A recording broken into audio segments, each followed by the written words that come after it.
Good evening, my students. Today we will discuss crystallization topic. Actually, already I have discussed crystallization topics in my one video, but this PPT will give you just 15 to 20 minutes review of the crystallization. It is one of the very important operation in the industries. So in industries generally, as for to get finished solid, we require a drying operation or crystallization operations. So in industries we are having sugar crystals, NaCl crystals, citric acid crystals. So in sugar production is a very good example where we are using crystallization operations. So sugar production, we are getting raw sugar, that refined sugar, and from that we are getting sugar crystals of equal size, and that decorative sugar crystals get very good market in the industry. So for finishing, good finishing, for transportation, for storage, for handling, agent handling, and for the enhance physical appearance, we require actually sugar. So for crystallization, important quality of any crystal product is CSD. CSD means crystal size distributions. So here you will get crystal size distribution, and that is a very important specification for the crystallization operations. So how we can define crystal?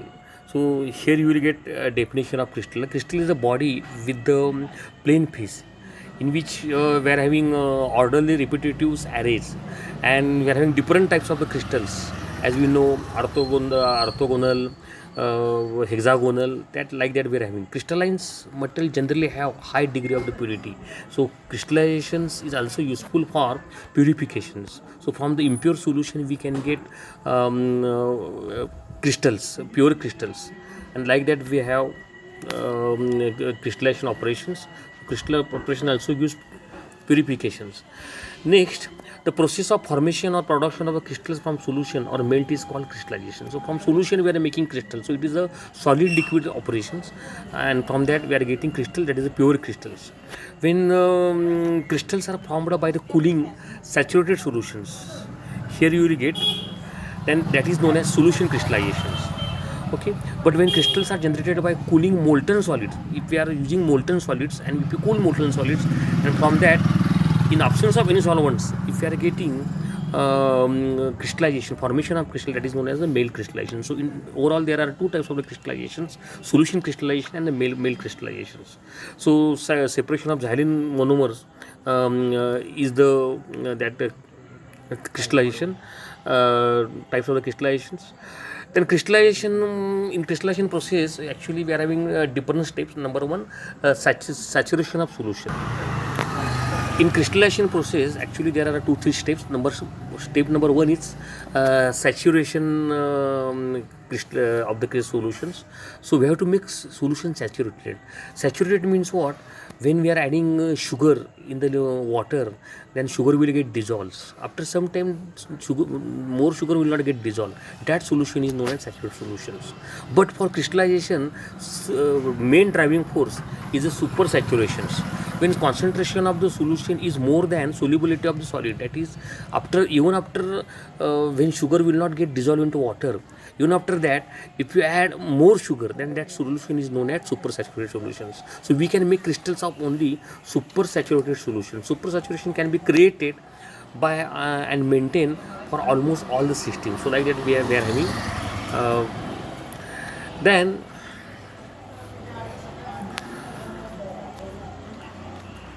the level of supersaturation depends upon the system, also on the how calm and free from the disturbance in system is. So supersaturation is a major driving force for the crystallizations.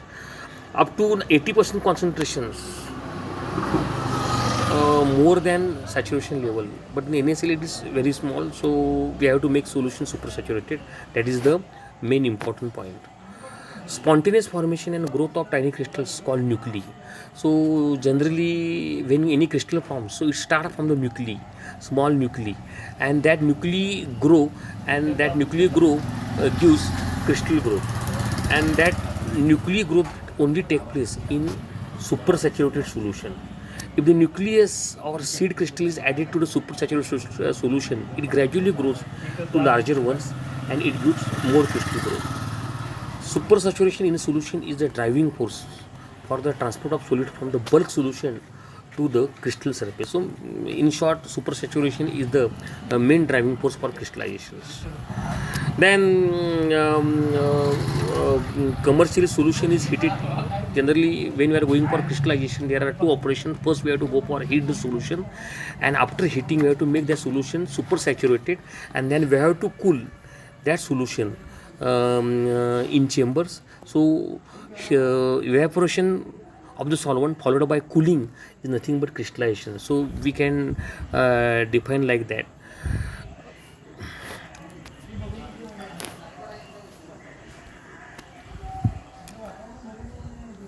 Then we may have suspension or slurry with the crystals, and solution is called magma. So magma means it is a two-phase mixture in which we are having liquid, so that is a mother liquor, and plus small crystal, tiny crystals we are having. The tiny crystal may be suspended, and that two-phase solution, that two-phase mixture is known as magma. And that magma contain that liquid. That liquid gives birth to crystals, and that liquid is known as mother liquor.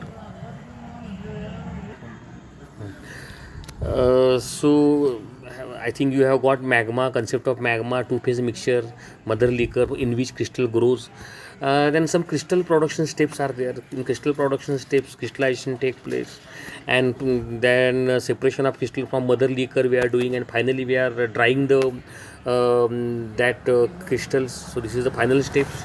So like that we are having some special steps of the crystallizations. When crystal forms, crystals may be of general of many shapes, proper array. It may be cubic, it may be hexagonal, it may be orthorhombic. Like that we are having crystallizations, so trigonals. So like that, then we are having this cubic. So like that we are having different shapes of the crystallization. This is the flow sheet. This flow sheet gives crystallization. In short, it gives. If you check this flow sheet, you will get that in this flow sheet, generally we are taking feed that we are sending to crystallizations. In crystallizations, we are separating mother liquid, and then we are separating solid with some part of liquid. That liquid we are washing with the washed liquids, and then that we are sending to the dissolvers, and from that we are getting dried solids. So like that we are having process of the crystallization, simple process, heating followed by the cooling.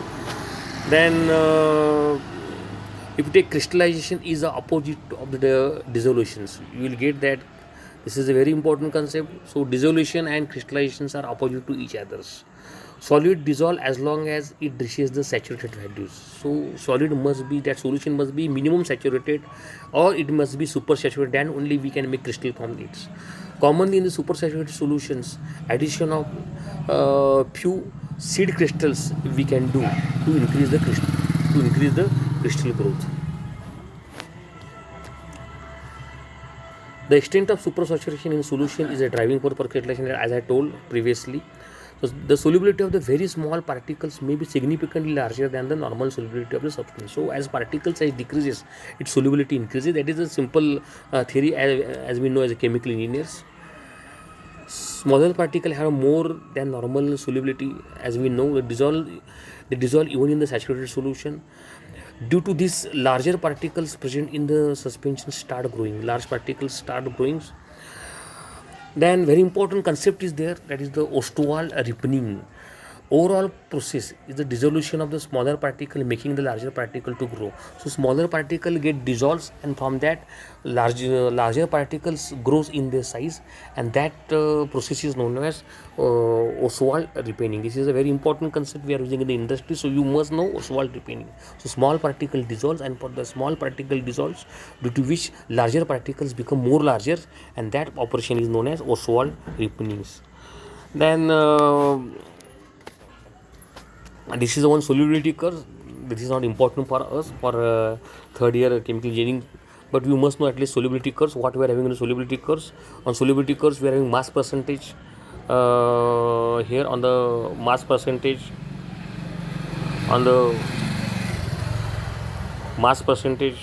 on the x-axis, and temperature on the y-axis. So like that we have.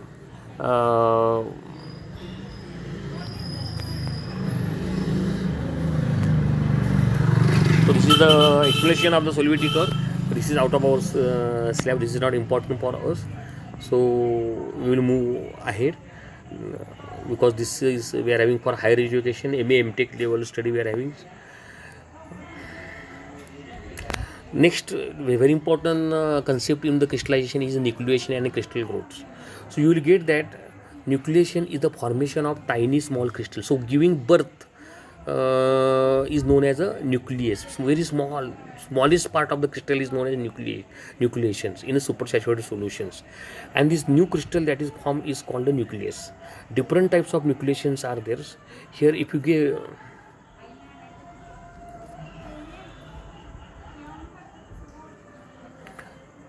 here if you get just check this figure, then you will get that we are having primary and the secondary nucleation. This is the primary nucleation, and this is the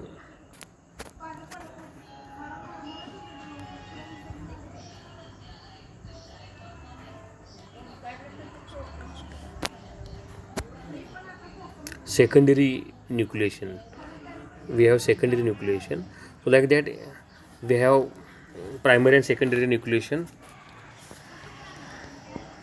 Again, in primary and secondary nucleations we are having homogeneous and heterogeneous.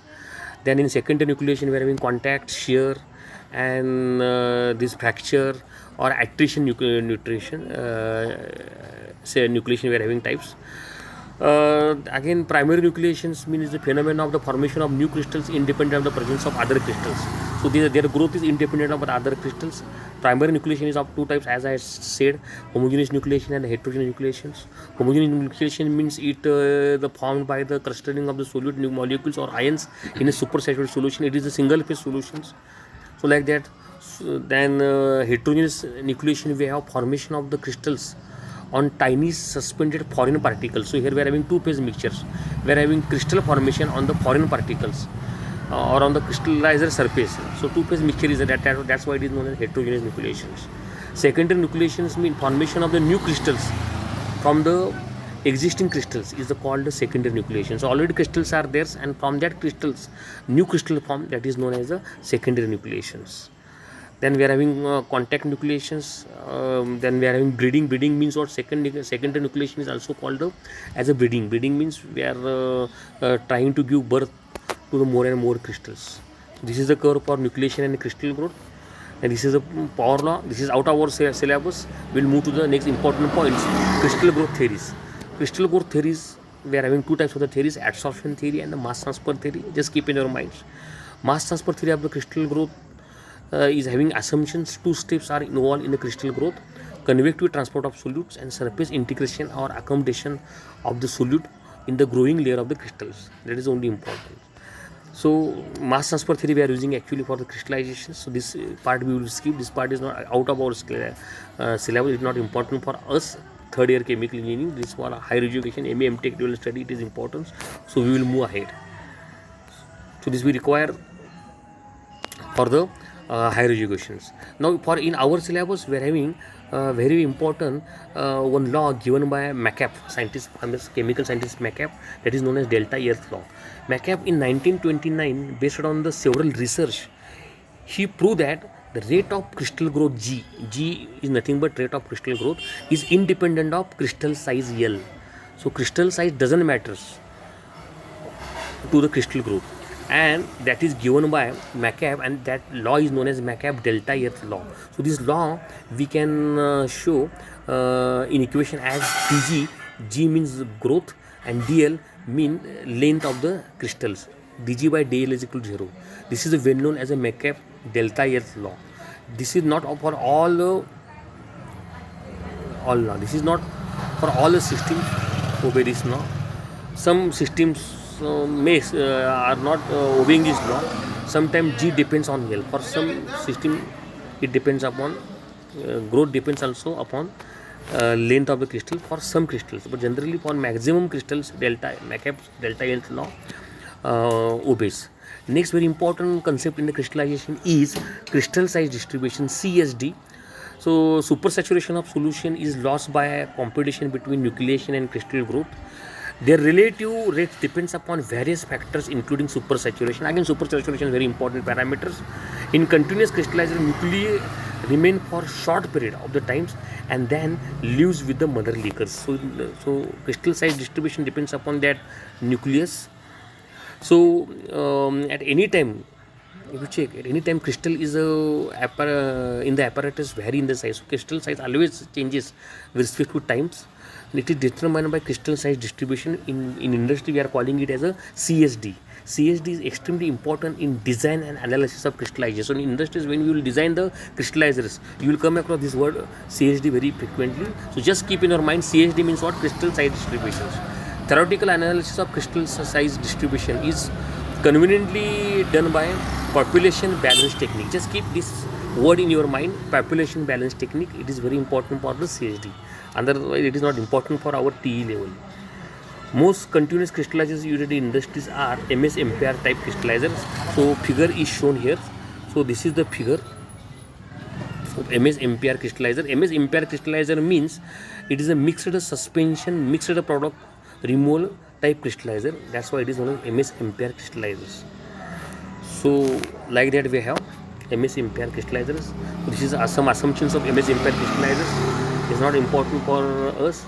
For our T level study, two crystallizers are very important. One is the Swenson-Walker crystallizer and second is the Oslo crystallizer, which is also known as the crystal crystallizers. These are very commonly used in the industries for the crystallization. So these slides we will skip. These slides are important for only higher education, not for TE levels. So these are all the calculations we require for the crystallizers, crystallizer designs. Okay, so we don't require this. You don't go for that. Then how to control crystal size? An ideal MS MPR crystallizer gives product of the wide size distribution, but we require uniform crystal size distributions. Pre-modification in operation produces crystals of narrow size range. Pre-modification. It is done by controlling the residence time of the crystals. So very important parameter to control the crystal size is the residence time of the crystals nucleus in the mother liquor. If smaller particles are not allowed to remain in the vessel for long, product will contain more bigger crystals and less fines.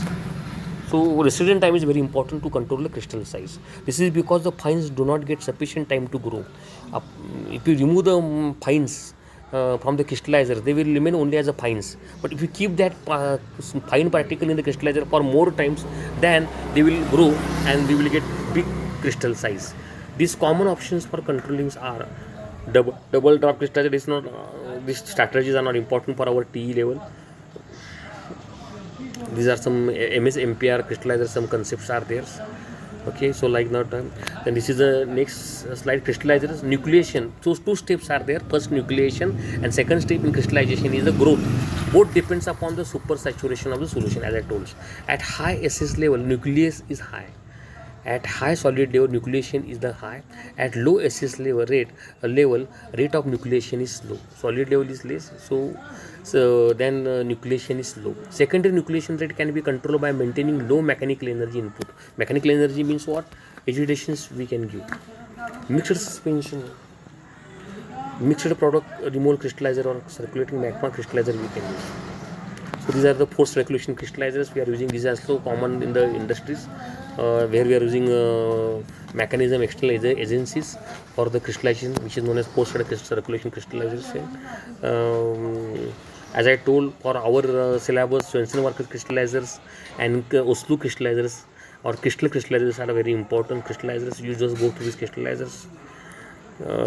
These points we will skip. Circulating liquor crystallizers. So like that we have different crystallizers which are very important. This is last slide. The level of supersaturation drops down as a liquor from zone mixes with the slurry. This is very important. So as time passes in crystallization, supersaturation level drops. This helps to achieve uniform crystal growth.